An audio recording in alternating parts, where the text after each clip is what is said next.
Pasal dah lately kalau kita beli lemak kat luar, dah tak macam dulu tau, rasa dia tak lemak, tak wangi macam dulu. So hari ni saya nak tunjuk cara mak saya, tok saya ajak buat nasi lemak. Hampa jangan risau, nasi lemak ni insya-Allah lemak, wangi, secukup rasa. Kita panaskan minyak sikit saja. Tumis dengan bawang besar dulu.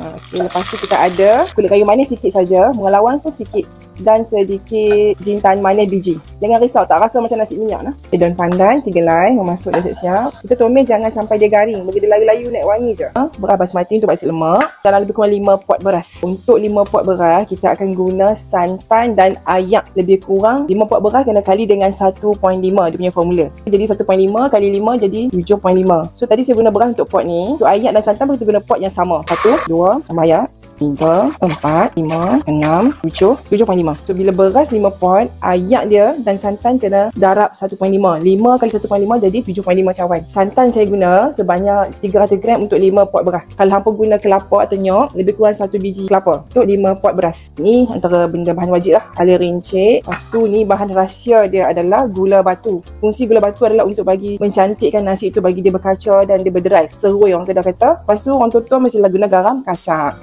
Garam kasar lebih kurang 1 sudu setengah. Gula batu sikit je, jangan risau dia tak manis hampa. Hari ni saya nak tunjuklah kat hampa macam mana kita buat nasi lemak guna dapur gas. Selalu kita buat guna rice cooker kan. Untuk guna pot gas ni ramai tak berani sebab tak tahu dia punya teknik yang betul. Kita tunggu sampai dia mendidih baru kita masuk beras. Hampa kena rasalah dia ada masin dulu, lepas tu dia ada lemak-lemak manis kat ujung. InsyaAllah nasi lemak hampa rasa elok lah sekali.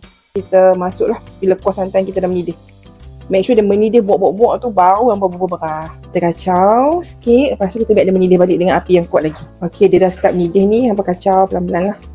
Okay, biar sampai nak kering baru kita perlahankan api dan tutup. Okey hampa, dia tak salah pun tau kita letak jintan manis dalam ni. Dia umpama macam kita letak orang kata apa, halba, biji halba. Cuma yang ni style saya letak jintan manis untuk bagi wangi. Sikit je. Okey, hampa tengok dia dah nak kering macam ni nasi kita. Hampa perlahankan api, paling perlahan macam ni. Hampa kena tutup nasi ni biar dia sampai dia kering dalam 10 ke 15 minit. Jangan kacau sampai dia kering ayak dan menyacak rekod-rekod tu beras tu. Okey, lepas dalam 7 minit tu hampa buka, nampak dia naik wap. Nampak nasi kita tu. Ini yang katanya dia bercacak ni, menyacak rekod-rekod. Maksudnya dia dah hampir masak. Boleh je kalau hampa nak gembok dah. Nasi kita dah masak dah. Hampa gembok dulu, lepas tu biar asat. Lepas tu kita tutup balik. Biar asat lagi 5 minit. Okey, selepas 5 minit hampa buka, kita dah gembok tadi. Nasi dia cantik, insya-Allah. Tak ada kerak, dia serui elok. Itulah fungsinya gula batu. Cukup lemak, cukup rasa. Dia tak ada bau macam nasi minyak. Guna dapur gas ni sebenarnya lagi senang daripada rice cooker. Dia tak meragam kita punya nasi. InsyaAllah cantik kejadian dia. Hampa kena try, okay? Sendukkan nasi lemak kita yang lemak. Ya.